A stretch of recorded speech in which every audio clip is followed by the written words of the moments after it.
Welcome back to Under Oath. I'm your host, Attorney Jeff Kaufman, out of Orlando, Florida. Sitting next to me, my comedy partner in crime, James John, the king of the cruise boats. That is what they call me. That is my exciting and new. Come aboard. James is expecting you. There you go, man. Okay, that's a parody. Don't sue me. Please don't. It's summer. It's hot. It's no, that's not what we call it here in Florida. Hot's just 85 degrees. It is scorching hot here. Yeah. The outside temperature when we just went to go have lunch was 100 degrees. In the shade. In the shade. Yeah, not a fan. Friend. Not a fan. And I'm not allowed to be nude. Court order. And I can't imagine that people, I just went to a park the other day and it was just unbelievably hot. And this is the big season. So a lot of people are coming. Which part you go to? Magic Kingdom. It's funny you say Magic Kingdom because I love Disney. I'm a Disney guy. Yeah, I work there. You're a huge theme park guy. 15 years I did there. I did my time. I did my nickel. Yeah. Yeah. But here's what I want to ask you, man, because you have a history with Disney. And I want to know, does it ever get weird for you going there? Because, especially Magic Kingdom, you actually represented a what do they call us when we were there? We were a cast member. You actually represented a cast member who was going through something, man. Does it ever get weird you going back there? It's good and bad. Gotcha. Now, some people don't know about this case, so it's good. You might have to break it down for them. I know. It's one of those things. About 20 years ago, I would work part-time in the park. Yes. For 7 years, which I worked 1 or 2 nights a week. And I was still a lawyer. I was running a law firm. But I love Disney. I was at Disney Feeds since I was a kid. Come on. And being part of the magic. And there's something about being in costume and everybody loving you. Yes, it's hard, it's hot, it's miserable, but there's a love for it because everyone's so happy to see you. And it's the only portion of my life ever that people, the minute they see you, they love you. Instant smiles, man. And no matter how tough it got, it made me feel good. It was humbling. It was miserable at times, but it was the greatest thing. And I loved it. I opened up our paper at the time. Well, it's when they were doing newspapers. And in it said, Disney cast member arrested. Tigger did this. Yeah. And I'm like, and I read this article. He was accused. And there's a term called fake news. Yeah. The only people I think who can really comment on fake news are experts that when they read something, they go, what? Exactly right. They wrote this article and it couldn't have been more wrong about what a character does and how they do things. It was literally just somebody sitting there going, I'm going to make up what this job is. And I'm looking at it and all the things they said. And one of the things said was characters are not allowed to put their arms around guests. And that's not true. No, it's not true. No, I've seen thousands of pictures I've taken with my arms out, everything else. And as I'm reading, I'm going, wait a minute, this is, you have oven mitts on. You have all these things on. There's no sexual gratification. There's none of these things that you can get.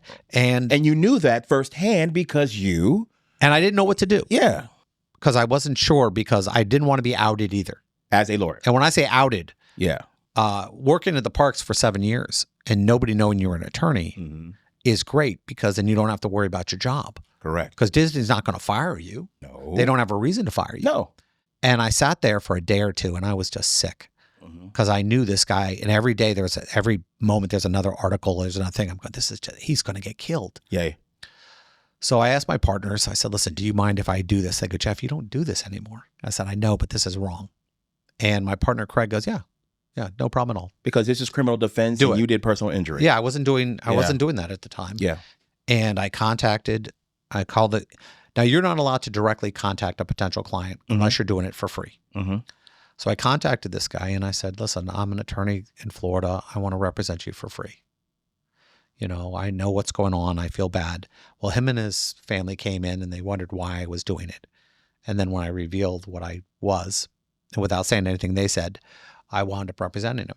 Nice. And a year and a half later, went to trial. And in the trial, the officer on the case was making statements that didn't make any sense to me. He made this comment. He was on the stand. Got it. He goes, well, I know a lot about this.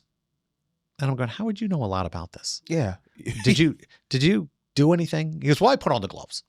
I'm going, that's your extent. Okay. Do you put the helmet on? Did you put the head on? Mm-hmm. And he goes, no. I said, you don't even know what you can see. You don't even know you could see the person. Correct. So I walked over there with the head, and I was going to put it right on him. Oh, yeah. I was going to put it on him. There are 2 points to that. The first one is to show that this guy didn't know. And the second was, it would have been humorous. It would have been funny. And in these cases, you'll take whatever humor you can get. Uh-huh. And the judge goes, he just lost his mind with me. He was so mad. And he was like, if you want to do a demonstration, Mr. Kaufman, you could do it in your closing.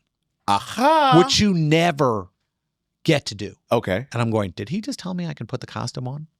That's what you heard. I heard it. That's what you heard. I heard it. Yeah. And the whole trial, there was a lot of abuse going on. Evidence that was being put in that would never be put in. Okay. For example, photographic evidence. And so everyone knows you can't just go, here's a photo. Photo has to be authenticated. There's a whole procedure how to get a single photo in, much less 250 photos of characters doing weird stuff across the park. Mm-hmm. And the prosecutor in this case tried to put in 250 photos of characters all over the place. They couldn't show who took the pictures. They couldn't show who was in these costumes. Yeah. And as somebody in the park, I knew you had a picture of Mickey and you have a picture of Goofy. Mm-hmm. It can't be the same person. No. Because there are height ranges. And you just don't go, hey, today you're going to be Mickey. No. I'm not. I'm too tall to play Mickey. You can't do it. And they won't even let me. Yes. I can't be authorized by the company to do it. Correct. So the judge lets all these pictures in. Mm. And he said, appeal me. Wow. Okay. And he knew what he was doing. Yes. And it's because the prosecutor in this case threatened him. He said to him, he goes, listen, I'm just going to dismiss the case and blame it on you. And the judge looked at me and he was like, I'm not going to be the blame. I'm not going to be responsible on a sex case in public being dropped. Exactly. So the minute that happened, I was going, okay, and it was happening a lot. A lot of rulings weren't going my way. And I was So furious. you were behind the 8 ball from the beginning. I was furious. Yeah. And anytime you accuse somebody of a sex act, juries, that idea of innocent until proven guilty Goes out the window. doesn't exist. Yeah. You're guilty. It doesn't even work that way. Yeah. So I get to the end and I haven't decided yet about my closing. I had this great closing, fully written, nothing about putting the costume on, anything. I was 5 minutes into my closing when the judge goes, you have 5 more minutes. Now, a closing in a case, a felony case, could take 2-3 hours. Yeah. We hadn't agreed on this time frame. No. In the middle of my closing, he says that. He I gives look you a back at time him limit. and he goes, go on, Mr. Kaufman. Wow. I said, really? Okay. So I slide the box out and I go, and I remember the words that came out of my mouth. Mm-hmm. And it was, I believe this is what we call spoiling the magic. And only somebody who was a cast member would know that means. line. Yeah. Because I knew that this moment. And let's be clear what you're about to do. There's no pictures. There's no video that exists that the public can see of someone putting on one of those costumes. Or speaking through. Or speaking while they have you're that not allowed costume to on. talk. Exactly right. So that's important for people to know. And I knew that this jury had to see me in this costume. Yes. And they had to see what it was like, and I had to explain it to them. Mm-hmm. And the most important thing is, a lot of times when you're putting the costume on, you get help. Yeah. So I pull this costume out. I had the head. It's the actual one Disney uses. And I said, Michael, I need your help. And my client, who was accused of an SA offense, Mm-hmm. is tucking the thing in me. He's reaching through. He's doing everything that a professional does. That they do. Yes. And the jury is seeing Michael, that I have no problem letting Michael help me out with this. Yes. And that was even more important than I thought, the costume, because I think they were fully aware that how I felt, that I would never let somebody who actually did something like this touch you in a manner that could be compromising. And I said, let me be in this costume for 2 minutes max. Yeah. Because I knew that inside I'm going to be sweating. Absolutely. And the minute they take this thing off of me, they're going to see what I look like in 2 minutes, much less I had been working 7 hours that day in my last shift. 90-degree weather, yes. And when I took it off, I think the jury just looked over and they were like going, No. Yeah, no. And the prosecutor got up and gave the worst closing I've ever heard in my life. It was just terrible. But then again, what was he going to do? Put on the costume? No. No, he knew it was over. Yeah. He knew it was over. He knew it was over before we even started. But, the press is the press. Mm-hmm. And sometimes you want the press, and sometimes you might not be able to dump a case. But the way this case was handled is something that I've never, ever anybody ever asked me about the case, I'd make it very clear how I felt my opinion Mm-hmm. of this attorney on the other side. And terrible closing, jury's out 45 minutes. And while we're out, this is how lack of respect they had and how they treated us. There's nowhere to go. And normally in a case, there's a back room you can go with your client. Yeah. They didn't have a back room for us. So you guys had to sit there. So we had to go into the lobby and sit there with all the cameras, and all the people keep trying to interview us and ask us these questions. And I'm sitting with my head in my lap, and Michael is sitting there, and Michael said this out loud. So this is not a confidentiality. He said, "What do you think, Jeff?" Okay. And I said, "I ain't got anything left, Michael. I gave it everything I had. I will tell you this. You will never be as free as you are right now." Huh. Because we don't know what's going to happen. Uh-huh. So however long we're out here, enjoy it. Yeah. You will never have a time in your life. I didn't say enjoy it, but I hear you. I was thinking to myself, if I was him, I'm going, in 20 minutes, my whole future is going to be given to me. Mm-hmm. And I have no control over everything. And we were out there, and one of the reporters, I kept saying, please, guys, we have no comment. We have no comment. We have no, and they kept asking. We can't go anywhere. I mean, they didn't offer us a room. So we're stuck, and I can't leave the building. Yeah. One reporter goes, and I finally looked over at this guy, and the reporters were pretty crappy with the way they reported it. Mm-hmm. When I say crappy, they were using images that weren't of Michael. They were doing the terrible thing. And every night I have to go on, I'm going, this is not true. You're not watching the same trial. You're making this stuff up. Yeah. Yeah. And they don't know anything. So they use a line that they think works or not. One guy actually was showing a video of a character doing weird things and saying this was Michael. I go, it wasn't him. Why would you even put that out there? He goes, well, that was just some stock footage. That you can't do that. You can't do that. And that was the first time I had zero faith in the news. Okay. That's where it hit me. That I realized it's whatever sells. Mm-hmm. And this guy kept on me and on me and on me. And I said to him, I was fuming finally. And then I go, pull it back, Jeff, relax. And he goes, so you got anything to say? More comment? Any comment? And this is after I told him 50 times, I can't comment on it. I can't comment. I go, what floor are we on? And I think it was like the 22nd, one of the higher floors. I go, remember they had a turkey buzzard problem up here?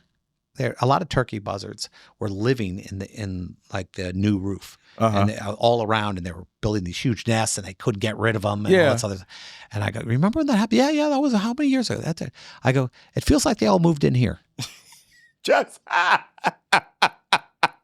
didn't say nothing. There were a lot of F-bombs that went my way by these guys. And we went back in there. And the F didn't stand for fun. Yeah. Uh-huh. We went back into. They said, jury's back. Yeah. And it was 45 minutes. Which isn't a long time. Not on major felony. No. And that's normally good news. Okay. Because normally when they find you guilty, they want to like take some time. They want to make it look like they deliberated, they talked about it. But I know better. I never feel any way when I go in there because it could go either way. Yeah. And don't ever screw with the trial gods or whatever. Okay. So you guys are standing there? Yeah. And I have my head down. Yeah. And there were like 15 counts. Mm-hmm. And they get the first one. They go on count one, blah, blah, blah, not guilty. Okay. All right. That's the first one. First one out of the way. All right. Feeling pretty good. Almost 60 seconds go by. Where's the rest of this? And I'm going, why can't he read that? Why won't she read it? And the judge goes, would you like to pool the jury? And I realize she should have said on all counts. Okay. Gotcha. And I looked up and I'm going, and I remember my face. Yeah. And I was just, oh, thank God Michael's not going to prison. Amen. And that's the only thing that went through my head at that time. Mm-hmm. Thank God Michael's not going to prison because he wouldn't have made it. No. He would have made it 10 seconds. No. He's not built to survive anything. No. And I was so sick. And I said, wow. And I hadn't eaten either in 5 days or slept. And I remember walking out and there was a lot of camera trucks. And I didn't realize that image of me and Tigger and the videos would be global. Yes. Because the internet really wasn't that big back then. And I was just like, and I'm walking out. And I hadn't made a comment yet. And I'm just like devastated. I'm just like, I don't even have, it's a once in a lifetime moment where you're just going, wow, thank God. Yeah. Thank God. Yeah. And I go through the doors and there's just reporters everywhere and camera crews. And one of them says, well, Jeff, what's next? Lunch. No, I'm joking. No. There are people out there who are going to know what I said. And I go, and I start to giggle. I go, I can't say it. And the guy repeats the question. Jeff, what's next? I go, we're going to Disney World. Nice. For the win. Yeah. Yeah. That's amazing. Yeah. So I'll always be part of this weird Disney lore. And I think there are some people in the park who will look over at me and who's been working there for years. Yeah. I've seen people with their 25-year-old, 20-year-old, all those. Yeah. I say with the big statues, I said, I would have had one of those.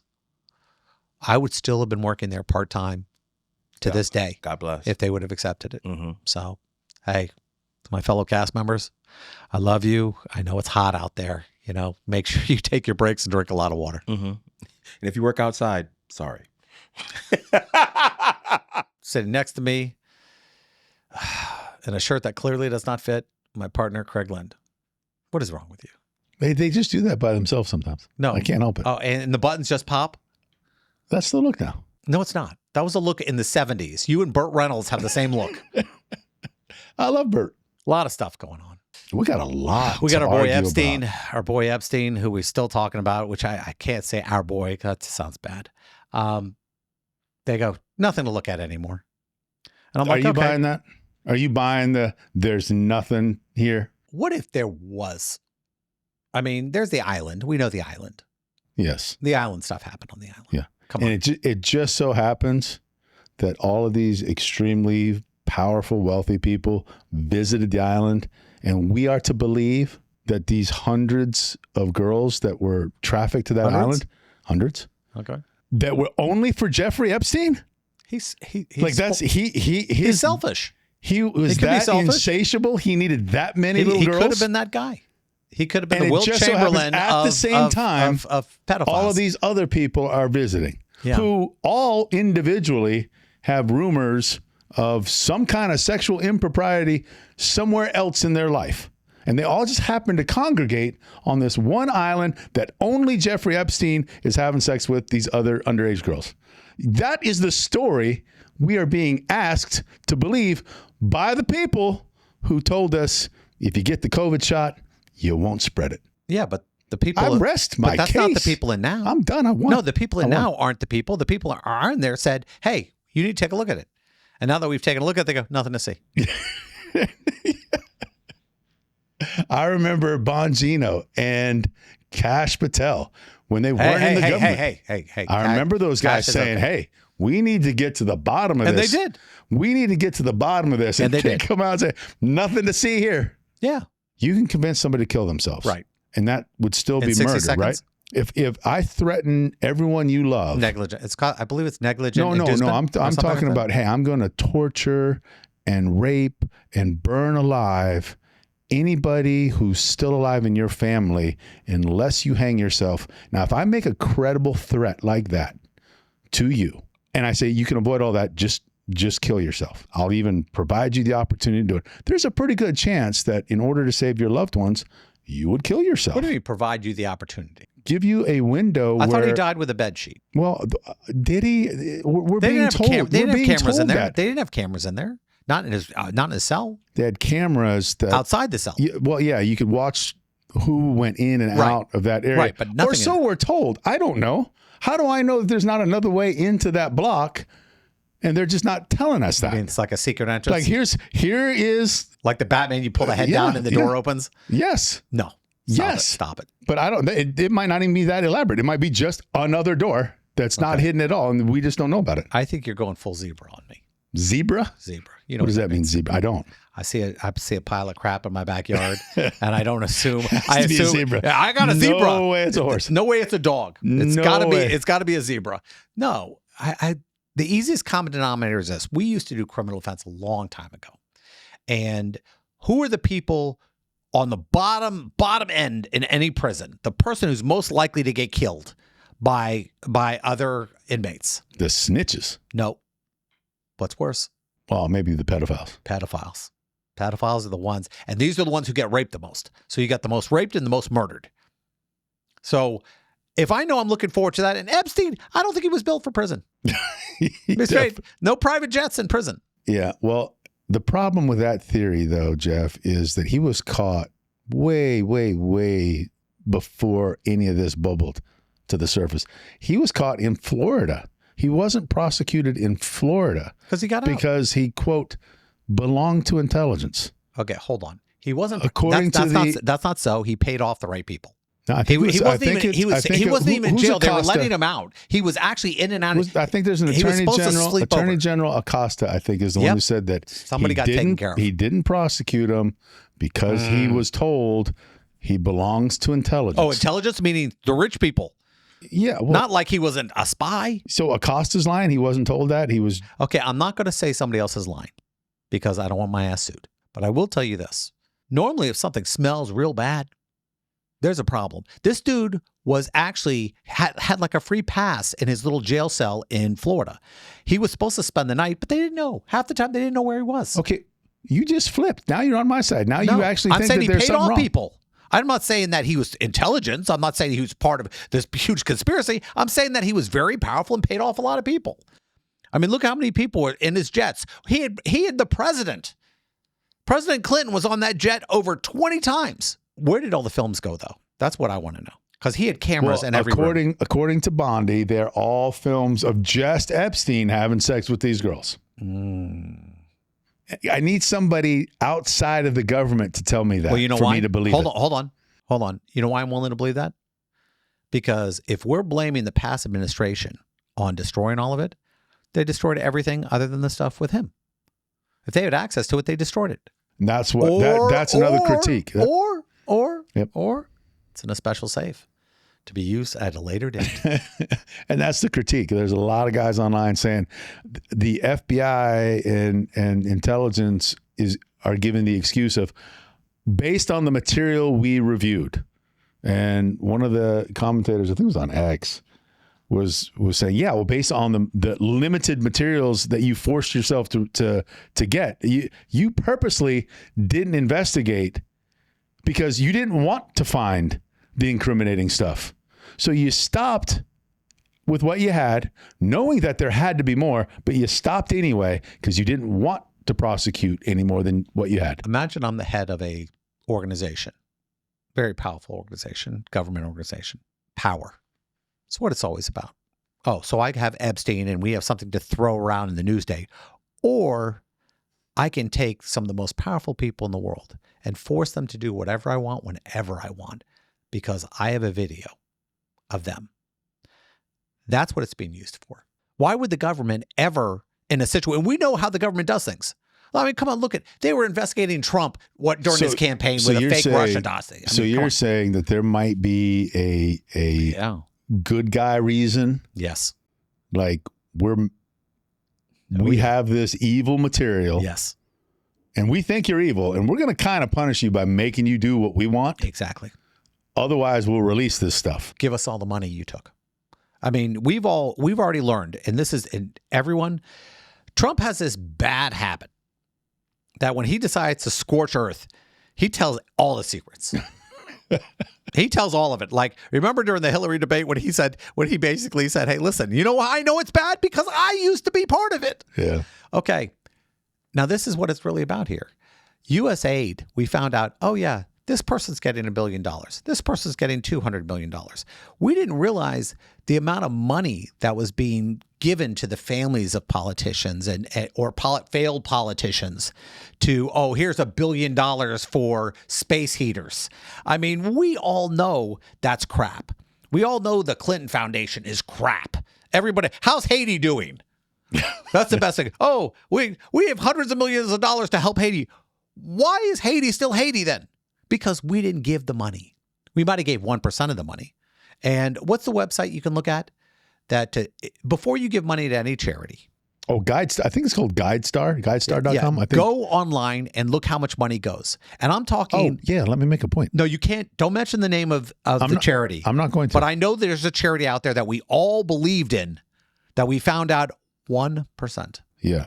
So you can call yourself a charitable organization as long as you donate some of what you get to the specific charity. There's no requirement that you give a certain percentage of what you make. So, for example, unnamed organization pulls in $500 million in a fiscal year, and they give out $3 million to the actual or less to the actual people they claim to be helping, and the rest is used to pay all the CEOs and all the vice presidents and the marketing reps and all of that, and they split all that other money. As long as you post that on your IRS forms, your tax forms, they can't revoke your tax exempt status. Nope. So that's what they do. You have these heartstring type of organizations and a lot of veterans, commercials, and a lot of veterans too, and you want to give money, and then you find out 1 penny of $100 goes to the actual person that you want to help, and the rest goes to all the people running it. It's disgusting. Yeah. Now so GuideStar.com. Go look now before you give a penny. Here's a hot take, people, and I think this is important. Sometimes we go off the deep end when we look at these, things that we want. You and I, or like society? You do. I read your Facebook page. The conspiracies. Don't look for zebras. What's the dog situation here? For example, Epstein. Why don't we have the Epstein stuff? Oh, well, that's because they're protecting the big people. Or they're making the big people their little biatch. Exactly. That makes more sense than going, oh, let me take care of this. No, these are mega donors that are going to be mega donors for life. Because that's the way this works. You have leverage over somebody. Well, that you're speaking of a philosophy. It's a Machiavellian philosophy where the ends justify the means. That is you're allowed to use evil methods. I didn't say you're allowed to obtain good results. I didn't say you're allowed to. That's I'm what saying you're they saying. do it. No, I'm not saying they're right or wrong. I'm saying they do it. No, I'm not justifying it. I'm going, this is what they do. I'm saying this is how bad people do it. Well, they shouldn't do it. Do you agree that they shouldn't do that, even though it's a good outcome? Why? You know why? I disagree with you right now. Why? Because sometimes you have to keep the powerful in check. Sometimes you have to do evil things. Yes. For a good result. Yes. That's Machiavellian. That's what war is. That's Machiavellian. That's what war is. That's Machiavellian. We got to use the one word like this is like a TikTok video? But it's different than our system of justice. Our system of justice is you do not. Our system of justice? Did you just see the Diddy case go down? Our system of justice. They did their best job. Our system of justice is not supposed to operate in a Machiavellian. It is supposed to operate in you never cooperate with evil. We always do it all the time. That's BS. That's BS in the sense that how many times do we give somebody immunity to get somebody else? It's immoral. We give immunity to get somebody worse all the time. Oh, this scumbag, like Whitey Bulger. You got guys like that out there who were testifying, who were CIs, who were let go, murderers, because we wanted somebody bigger. That is our system of justice. We know it's our system of justice because it happens all the time. Well, how many times did you and I, when we were criminal defense attorneys, he worked with, his sentence was down. That's standard. That's standard tactic 101. Standard? If I roll on the it's guy, not Machiavellian. Then? It is though. But of course. But but that's what it is. What is the standard? Would you kill baby Hitler? Would I kill baby Hitler? I don't think I can. This is the true. This is the true test of whether or not you're Machiavellian or not. Would you baby 9-day-old Adolf Hitler? Okay, not because I think if I could have saved 12 million, I could have. But here's the problem. What if I make it worse? By killing him? Yeah. Like somebody else rose to power? I'd kill that baby in a second. But what if I was wrong and it made it worse? What if, for example, Germany didn't, they got the bomb later on? Because that's how the atomic bomb was created, because of World War II. So imagine somebody else got the bomb and we actually screwed up our country. Somebody more competent than Adolf could have been running Germany, and they would have maybe had. It might not have been army. Germany. Let's say it was Japan who came up with the bomb first, or somebody else used it against us. You screw with anything. You pluck anything out of history, you could unravel everything. And I'm not talking about like Back to the Future. I'm talking about if another country would have came up with the bomb first. Because where did all the scientists who helped us out? They all came from Germany and everywhere else to help us create the bomb. Russia could have created the bomb, and we could all be Russian right now. So no, I can't kill baby Hitler. as far as the ramifications, not the morals. So the hot take is Jeff would not kill baby Hitler, but he would really, really want to. Today we have Dr. Erin Nance, orthopedic surgeon, TikTok influencer, co-host of The Medical Detective, and new book out, Little Misdiagnosed. Erin, can you hear me? I can. Thanks so much for having me, Jeff. I came from my stepfather was a doctor. I've seen more hernia surgeries than I could possibly want to. What I love about watching your videos is it's like a friend is telling you this advice. It's not like, let me explain what's going on with you. First off, you make me feel okay to tell you my story. I mean, that is the highest compliment that I can receive. When I first started online, it was during COVID, and I was only seeing like 10 patients a week. And I just thought it was a shame that only 10 patients could benefit from the knowledge and expertise that I had accrued for so long. And when I went on TikTok and I started telling all these stories, and they were, viral. But what I understood I was doing is I was reaching people at scale, right? Millions of people could benefit from the education and the stories that I was sharing. So it took me by surprise. I call myself an accidental influencer, but now I really have understood the power. What I find scary is I'm also a lawyer. So when people come to me, well, I read online, I did this online, I'm going, please stay away from the internet. Please don't get your information from this because it could be so generic that you have no clue. You're talking about this issue that doesn't apply to you. And how difficult is it for you sometimes that when you meet with somebody, you give them this diagnosis and they're like, well, I read something that's different from what you're telling me. Well, I will tell you that my dad was the general counsel for Lenox Hill Hospital and many hospitals. So I grew up with a medical attorney father. And what I tell patients is that, listen, I get people come into my office all the time telling me they've seen this on Google or they, saw someone on social media. And I never feel threatened by someone, bringing the education that they've received. My job is to listen to them, to synthesize the information, and then use my experience to give them my opinion. And so someone may come into my office convinced they have carpal tunnel, right? I saw, my neighbor says that I have it, and I saw a video of someone online. And my job is to say, listen, I listened to what you told me. You're telling me you're having tingling in your pinky, which actually is a different nerve, which is the ulnar nerve. And so you actually have something called cubital tunnel. But I never want anyone to feel ashamed because they were trying to help, take control of their own health by researching online. Now, that is a caveat of not all information online is created equal.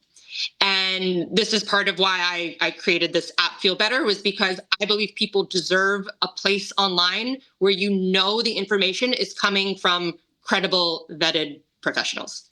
Now, this app you're talking about, because this is very important, what scares me right now, because of what I do, and I've seen so many scams and everything, because everyone's searching for looks and likes and loves and all this other nonsense, that a lot of times it's AI. It's not coming from a doctor. They're using some AI model and calling them doctor or something, and people are misdiagnosing. People actually can die by listening to basically online advice from a bot.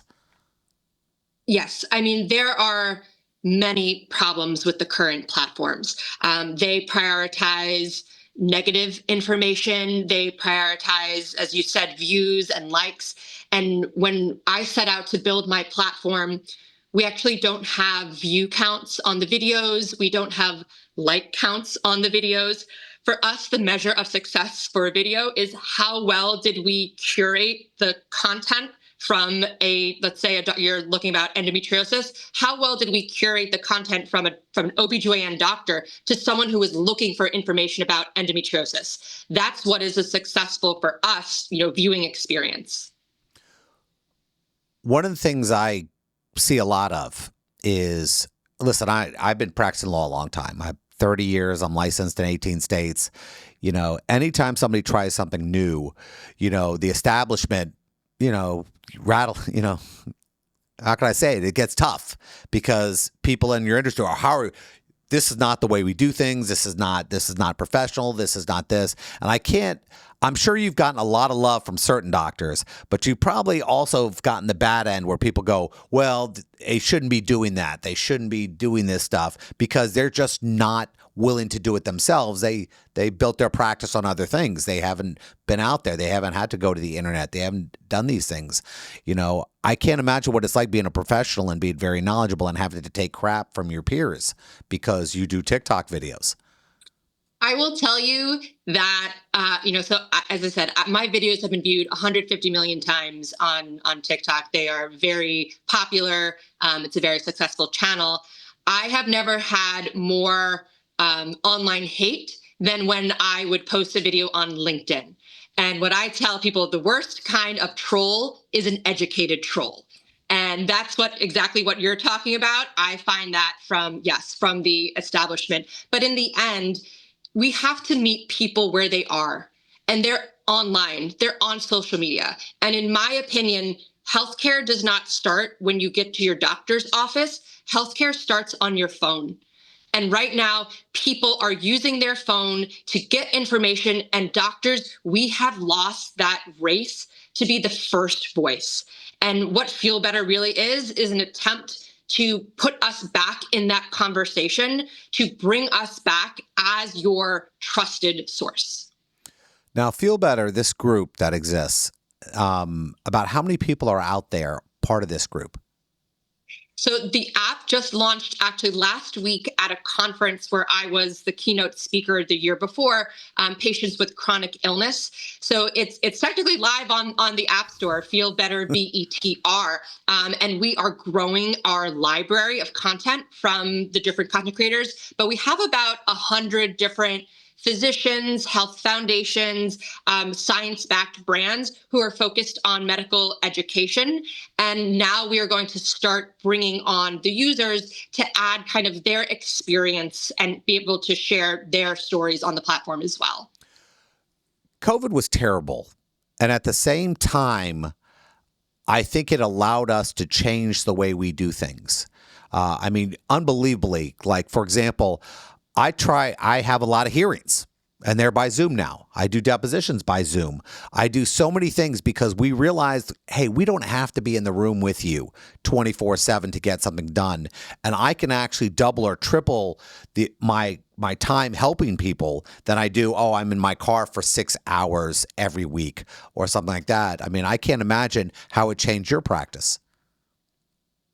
For certain specialties, I think that the telehealth model is ideal, right? You're going to your endocrinologist where you're primarily just reviewing lab work and listening to your new symptoms. However, as an orthopedic surgeon, I need to examine you. I need to feel, like what your elbow, is it stable? I need to test your nerves. And I actually think it puts us at a disadvantage if we rely on telehealth. So I think you have to do it situation by situation and acknowledge that for some people, if they have to take off an entire day of work to go to their doctor's appointment, that's not helpful to them, right? So how can we, again, meet people where they are, and then hopefully that frees up the doctor's time for inpatient visits for the people who really need those types of visits. Right now, and I've watched this. All the firms I've owned in my life, we've always covered healthcare. And I've noticed these huge changes in healthcare over the last 20 years. I can't just go to the foot doctor now. I have to go to my primary. There's so many hoops they make you jump through to be able to see a doctor. And by the time you actually get your appointment, for example, I can't see a dentist for 4 months. And it seems crazy. And what changed so significantly to stop this? Or was it always like this and I was just living in some fantasy land? A lot of systemic issues are at play. For example, dermatologists now, good luck finding someone to just do a skin check, right? They're doing Botox injections and they're doing cosmetic procedures that bring in the revenue that keeps the practice going. Right. And if your practice has been bought by a private equity firm, okay, who do you think they want you to see? 100 people who need Botox or 100 people who need skin cancer prevention checks. So this is the system, this is the model that we are now, living in. And where I see the biggest problem is where 20, 30 years ago, where insurance was the middleman, insurance is now the omnipresent man. And insurance is really dictating how we are able to deliver care. When I grew up, the idea was you want to be a doctor or a lawyer. Those are, if you're going to be successful, that's what you're going to do. And I think because of the way the government limits the amounts you can bill, I think a lot of doctors are struggling just to survive. That, their malpractice insurance. I mean, so they wind up having to work for these companies where they're limited on how much money they make. And I think that lowers the standard on what kind of doctor you're going to get now. You're going to get somebody who, I just seen this change, and I don't know if you've noticed it, because I can't imagine trying to bill, and now I have to sell a cream to pay for my business practice. It seems crazy. Correct. When I first started my practice, I graduated 10 years ago from orthopedic surgery fellowship. And because I wanted to stay in the city, there were no job openings. I started my own practice. I physically hung my own shingle. All right. I was only one out of 750 orthopedic surgeons to do that year. All right. So the model in which we practice has changed. And a lot of people talk about the issue of burnout with doctors. And I actually think it's the wrong term. I used to do 110 hours a week during residency, taking call Q2 nights. We are able to work and tolerate, long periods of time. It's that we are devalued. It's that our compensation is not commensurate with the expectation we have for the amount of expertise we bring to a situation and the amount of risk and malpractice that we take on. It's that we are not as respected in the community anymore. And all of these things just kind of chip away at who would want to do this in the first place? It's so hard when I try to give that perspective, because people treat their doctor so badly. When I'm in a hospital and I hear somebody yelling from the bed, or and it's disgusting, because these are people who were there to help them. And I don't know when this happened. I don't know when we stopped being decent to each other. And I'm going to blame the internet and social media. But I mean, these are people who your life's in their hand, and you think you can just act so poorly with them. Yeah, I mean, I thought it was a great representation on The Pit, one of the episodes where, the nurse was assaulted. And what I think the larger conversation is, right, is yes, I think in general, there is a lack of respect, towards physicians, but we also have to acknowledge, well, what drove that person to that point, right? In that episode of The Pit, he was sitting in the waiting room for 8 hours, worried that he was having a heart attack and no one was paying any attention to him, and he wasn't getting the care that he thought he deserved. So I think we have to talk about these issues, like stepping back, looking at both sides of the problem, and that's the only way we're really going to come up with the solutions. Now, your memoir that just came out, Little Misdiagnosed, 10 years ago, the changes in how you run a practice in comparison to now must feel like night and day.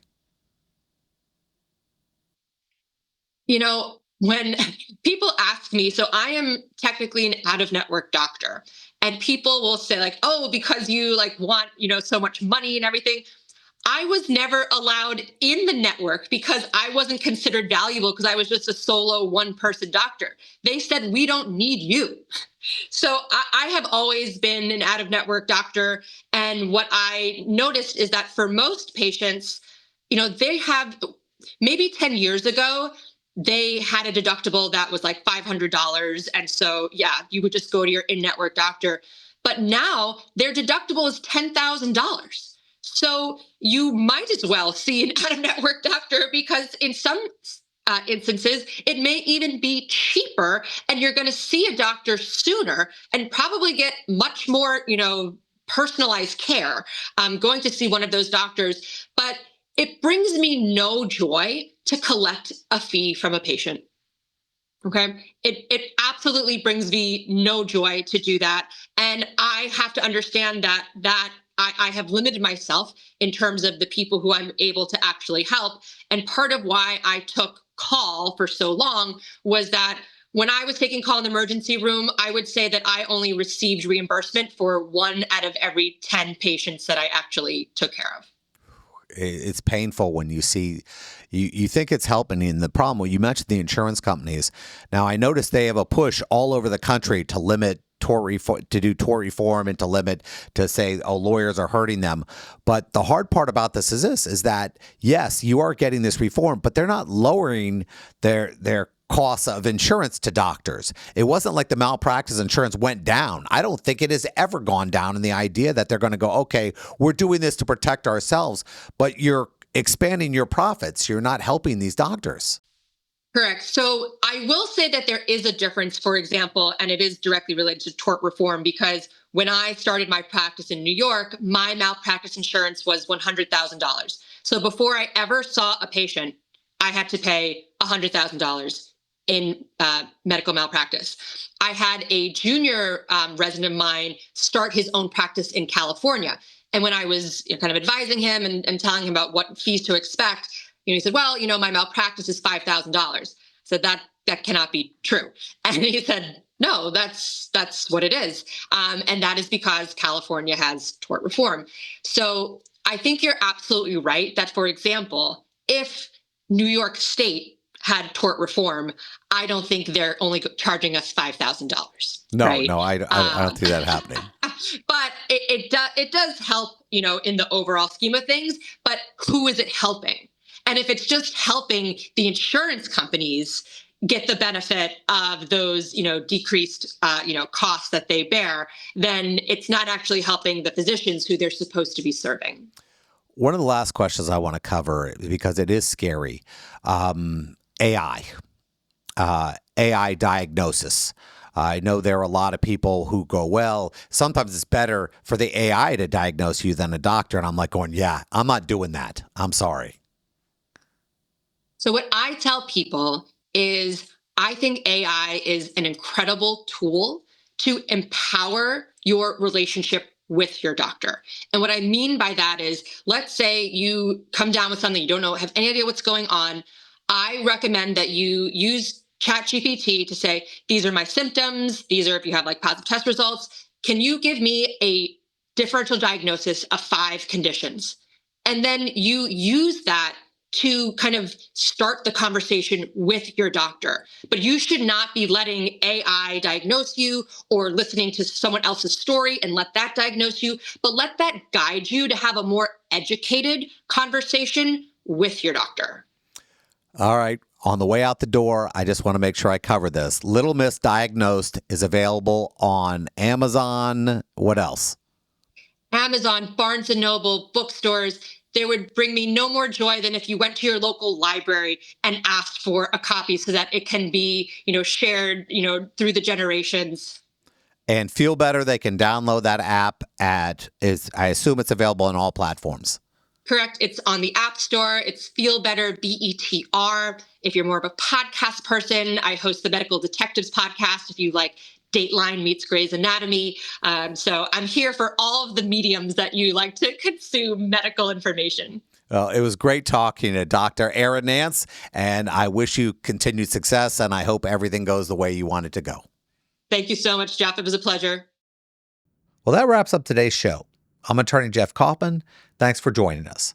Special thanks to my 2 co-hosts, my good friend, professional comedian James John, and my law partner, Craig Lind. This show is sponsored by Kaufman Lind. If you or someone you know has been in an accident, contact us at 407-500-JEFF or 407-500-5333 for a free consultation, or visit us at whenyouneedus.com.